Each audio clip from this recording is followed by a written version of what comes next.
My dear brothers and sisters, welcome to the Sunday Reach by the Dominicans.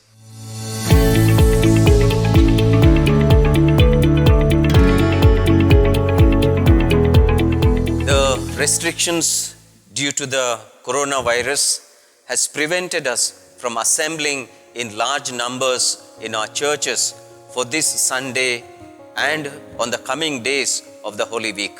The Holy Father, speaking on the Palm Sunday last year in his homily, had said, nothing could ever dampen their enthusiasm for Jesus' entry. May nothing prevent us from finding in him the source of our true joy, which abides and brings peace. For it is Jesus alone who saves us from the snares of sin, death, fear and sadness.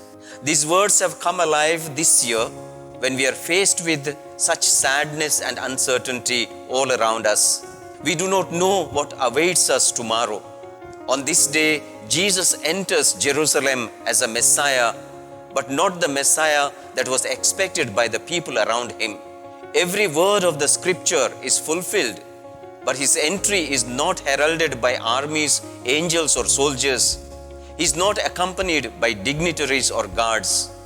Those who welcome him to the holy city are not rulers or priests, but people who benefited from his words and deeds, the poor, the sick, and forsaken of the society, the people who needed a physician, the sinners who needed and received healing and forgiveness from him.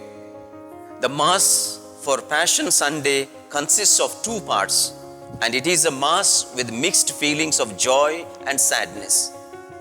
The triumphal entry evokes joy, and the Passion story inspires sober reflection. The Gospel passages for the procession with branches quotes from the Old Testament to show that Jesus is the new King who comes.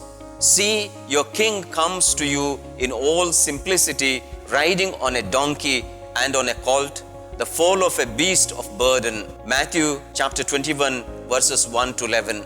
Jesus chose a donkey rather than a horse as a mark of his total humility, and it is this humility that Paul proclaims with great excitement, saying, Jesus, though being in divine nature, did not claim equality with God, but emptied himself, taking on the nature of a servant, made in human likeness, and in appearance found as a man. He humbled himself by being obedient to death, even death on a cross. Philippians chapter 2 verses 6 to 8. Pope Francis' homily focused on the redemptive passion of Jesus, who emptied himself, dying on the cross for our sake. Even at the height of his annihilation, he reveals the true face of God, which is mercy. If the mystery of evil is unfathomable, the Pope continued, then the reality of love poured out through him is infinite, reaching even to the tomb and to hell. He takes upon himself all our pain that he may redeem it, bringing light to darkness, life to death, and love to hatred. Just a few days earlier, Jesus had demonstrated his power over death by raising his friend Lazarus from the tomb. It was probably the greatest miracle that Jesus had ever worked. Many people who had witnessed the miracle were moved to believe in Jesus. John chapter 12 verses 11. Jesus went to Jerusalem a few days before the great Passover feast. At such a time, the roads were probably crowded with Jewish people who had come for the Passover. So we can imagine how great the excitement of the crowds must have been as Jesus entered Jerusalem riding on a donkey. The jubilant and happy crowd welcomed Jesus into their city by laying their clothes on the ground and waving palm branches in front of him as a symbol of victory, while shouting, Hosanna to the Son of David. Blessed is he who comes in the name of the Lord. A chant from Psalm 118 verses 25 to 26. Both the gospel reading of this day present to us two contradictory aspects of our own lives. We all have our moments of triumph, victory, and joy, and moments of pain, sorrows, and suffering.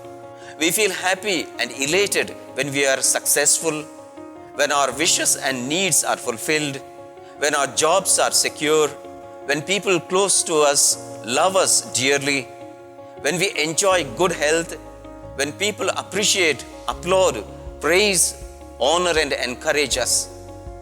However, at times we also feel very low, isolated, and unhappy when we are betrayed by people we love, when we are insulted and humiliated, when we are neglected and left uncared and unloved by our families and friends, when we are unjustly judged and condemned by our neighbors and co-workers, when we are denied justice and fair treatment at work, and when we, like Jesus himself on the cross, feel abandoned or forsaken.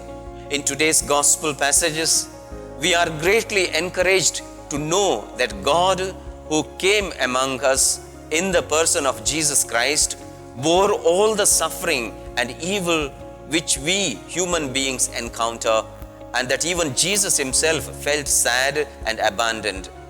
At the same time, we can take comfort in knowing that the same Lord is standing by us, especially in these times of great suffering and pain, and will strengthen us when we feel abandoned and left out.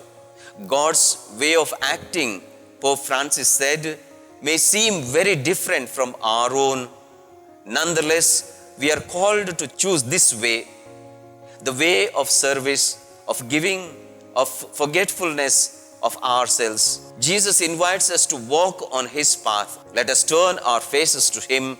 Let us ask for the grace to understand something of the mystery of his obliteration for our sake, and then in silence, let us contemplate the mystery of this week.